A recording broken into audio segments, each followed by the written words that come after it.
आज आमे अक्टोबर 2 गांधी जयंती रे शपथ करी कहूचु आमे स्वच्छ रहिबा संगे संगे आम विद्यालय आम समाज आम गाँ सबू को स्वच्छ रखिबु आमे सरकार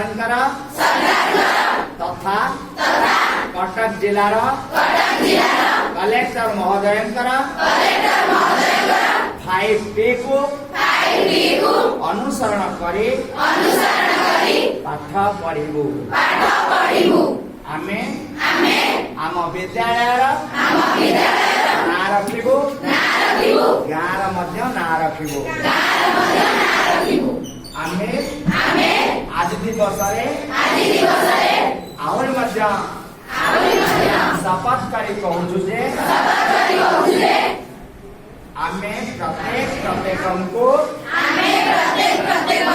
पाठ पढ़ारे साहाय्य करिबु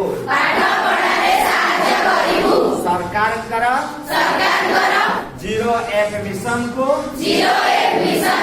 पूर्ण करिबु